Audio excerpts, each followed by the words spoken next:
maalum ambayo inazungumzia shilingi bilioni 283 za uwekezaji wa serikali ilivyowezesha hospitali ya Benjamin Mkapa kutibu maradhi ya figo na selimundu. Makala hiyo imeandaliwa na mwandishi wetu kutoka pale katika jiji la Dar es Salaam ama mkoa wa Dar es Salaam, Lisungu David Kambona, akiangazia juu ya shilingi bilioni 283 za uwekezaji wa serikali ilivyowezesha hospitali ya Benjamin Mkapa kutibu maradhi ya figo na selimundu.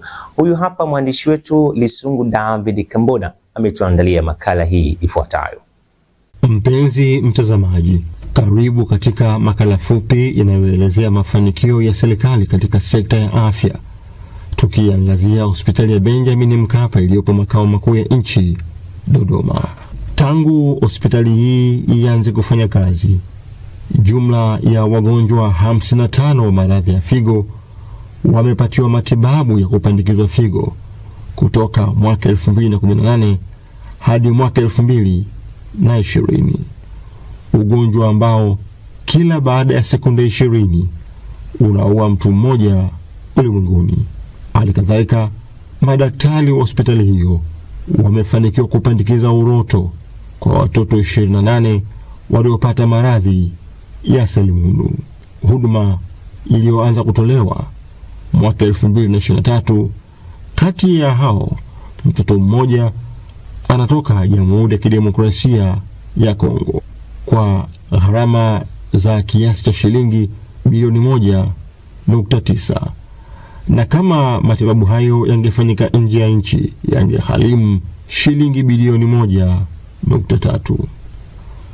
Wazo hili la kuwa na hospitali hii liliasisiwa na serikali ya Jamhuri ya Muungano wa Tanzania katika kipindi cha awamu ya 3 ya Mheshimiwa Benjamin Mkapa na kuanza kufanya kazi mwaka 2015. Katika kipindi cha miaka 10, serikali imefanikiwa kuajiri madaktari 100 na wataalamu wengine mbalimbali wenye uwezo mkubwa wa kuendesha vifaa vya kisasa vya matibabu hayo katika ukanda wa Afrika Mashariki. Hospitali hii imefanikiwa kupunguza gharama za wagonjwa wanaokwenda kupata matibabu nje ya nchi, hasa kwa magonjwa ya upandikizaji figo na uroto. Kiasi cha shilingi bilioni 1.3 zimeokolewa, ambapo kwa mwaka 2016 hospitali hii ilianzisha rasmi huduma hiyo na tayari imeshapandikiza figo kwa wagonjwa 55 na kuwa mstari wa mbele kwa kufuatilia mienendo ya wagonjwa hao ambao wamewahi kupata matibabu katika hospitali hiyo. Happy God Keiso ni moja ya watu waliofanikiwa kupata matibabu katika hospitali hiyo, ambaye ni mkazi wa Tabora, mfanyakazi wa kampuni ya Alliance One Tobacco, takriban kilomita 382 kutoka mkoani Dodoma hadi Tabora, na mwalimu Juda Samuel kutoka Kasulu mkoani Kigoma, akiwa mfanyakazi wa shule ya sekondari Imara, wanatusimulia jinsi walivyokumbana na maradhi hayo. Wawili hawa wanaishukuru hospitali ya Benjamin Mkapa kwa kazi kubwa walioifanya. Wagonjwa hawa ni sehemu ya wale 55 waliopandikizwa figo na kuanza upya safari ya kufurahia maisha yao baada ya kupatiwa matibabu na hospitali ya Benjamin Mkapa. Chanzo kwanza niseme chanzo cha tatizo langu la figo ilikuwa ni pressure, na hii iligundulika mnamo mwaka 2022 nikiwa mwajiriwa katika wilaya ya Kasulu mkoa wa Kigoma. Siku moja niliamka nikiwa na marafiki zangu, tumekaa sehemu, nikasikia kwenda haja ndogo. Nilipokwenda haja ndogo nikapata mkojo wenye damu, nikawa nakojoa damu. Nilipokojoa damu nikapata mshtuko. Niliendelea kunywa maji mengi wakati huo. Nilipokunywa maji mengi, ile hali nikaendelea kwenda kukojoa, ile hali ikatoweka. lakini kesho yake asubuhi nikaenda tena haja ndogo. Ingia tena haja ndogo, nikapata changamoto tena ya mkojo wenye damu, tena damu yenye mabonge. Kwa nikashtuka, nikaamua kwenda hospitali nikiwa Kasulu. Nilipoeleza ile changamoto, wakanishauri niende kwenye vipimo. Nilipoenda kwenye vipimo, majibu yaliyotoka, madaktari wakaniambia kwamba figo zangu zilikuwa zimeshaanza kupata changamoto, na hiyo changamoto kwa elimu walionipa waliniambia kwamba ugonjwa wa figo, unapoanza kuugua figo, kuna stage mbalimbali. Kuna stage namba 1 mpaka stage namba 5. Sasa katika vipimo nilivyofanya, waliniambia kwamba figo zangu zilikuwa zimeshaanza kuharibika kufikia stage namba 3. Wakati huo dalili zilipoanza, nilianza kuona miguu inavimba, lakini vile vile nikaanza kusikia kichefuchefu, nikaanza kuona vile vile hamu ya kula inakata. Alafu lingine, kila napoenda kupima pressure, naambiwa pressure yako iko juu. Kwa hizo ndio zilikuwa dalili ambazo niliziona na kugunduka kwamba tatizo hili la figo niligunduliwa katika hospitali ya Bugando mwaka 2017. Baada ya kuonekana kwamba kuna shida sana katika mwili wangu, hasa katika tatizo hilo la figo, basi ilibidi nianzishiwe matibabu ya dialysis. Na baadaye, baada ya kusikia kwenye vyombo vya habari kwamba hospitali ya Benjamin Mkapa imeanza kupandikiza figo, basi ilibidi nianze kufanya utaratibu wa kutafuta wa kuhamia hospitali ya Benjamin Mkapa ili nami niweze kupata huduma hiyo ya upandikizaji wa figo. Dr. Sabina Mbali, daktari bingwa wa figo kutoka hospitali ya Benjamin William Mkapa, anatuelezea namna ambavyo wanatibu magonjwa ya figo kutoka hospitalini hapo.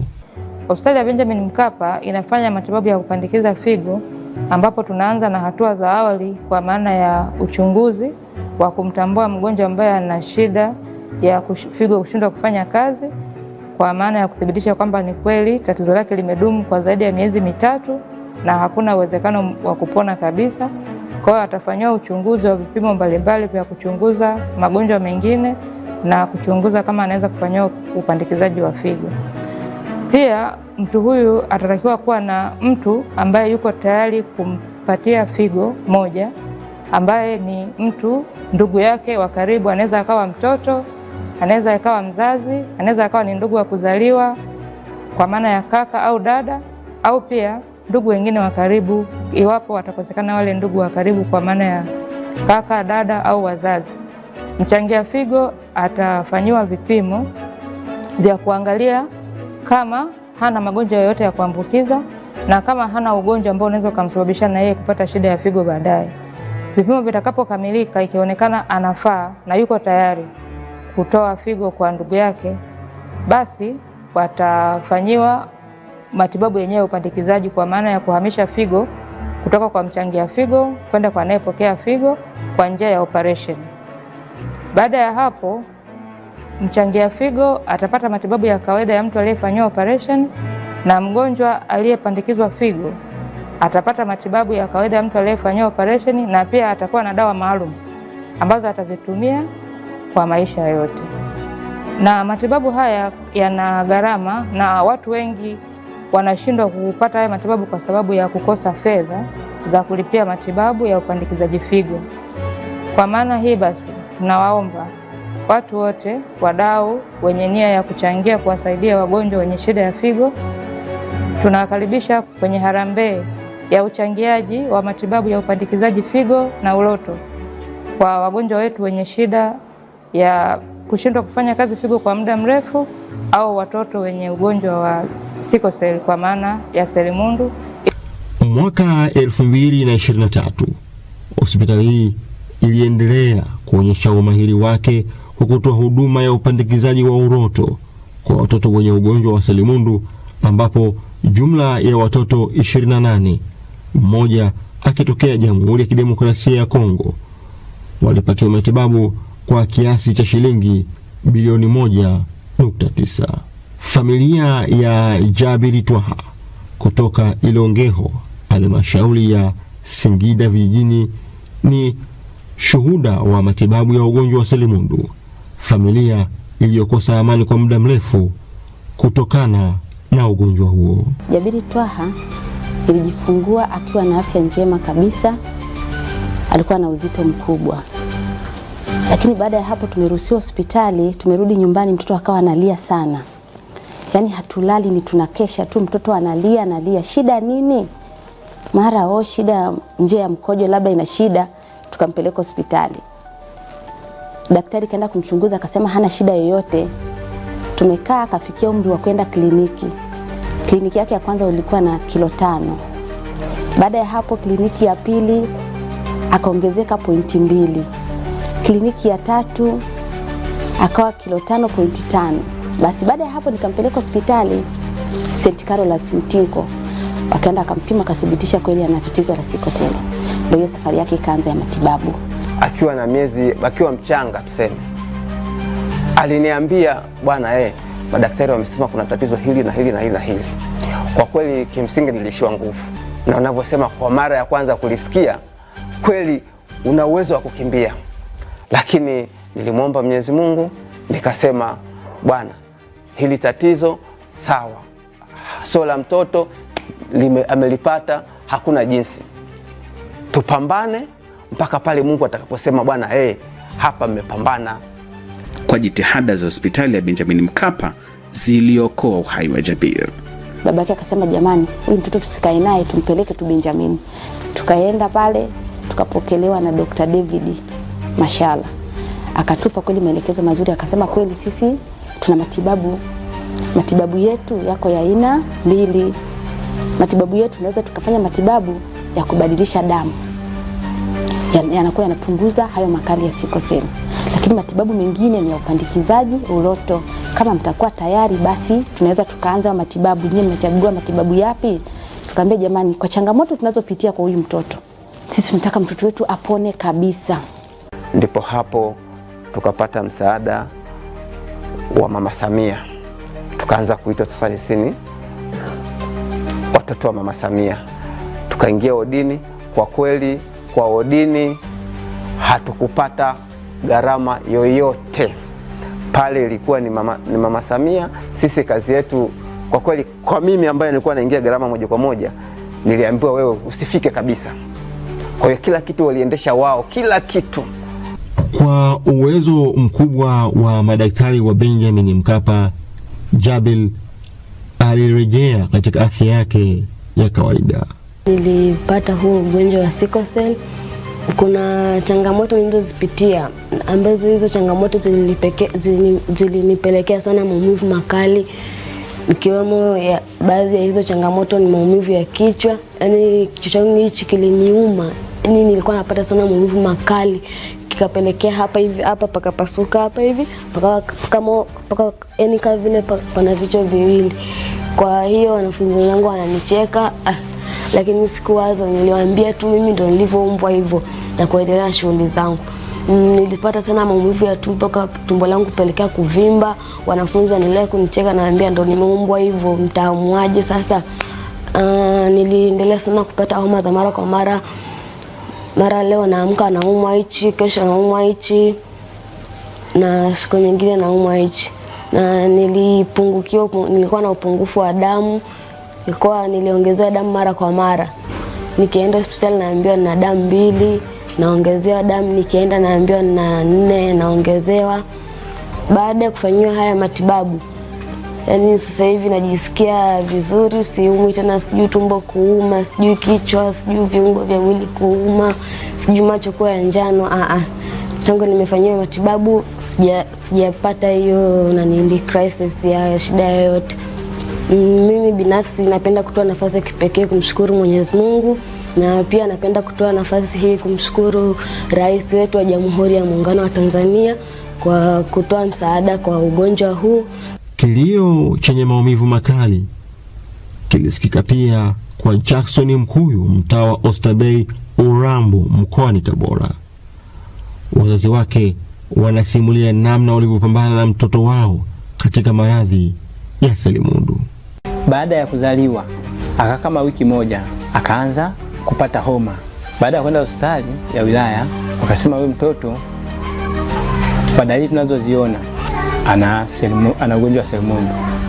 Kwa dalili tunazoziona anza kugundua baada ya kumzaa, akawa na ya manjano, afya yake ikawa sio nzuri, mara anavimba vidole. Nampeleka hospitali, tulipompeleka hospitali wakatuambia ni dalili, kuvimba vidole ni dalili ya sikoseli. Basi tulipomfanyia vipimo ikadhibitisha kweli ana sikoseli. Tukaanza kuhangaika na tiba, mara mnyeshe hivi mara hivi. Mimi kama mama nikawa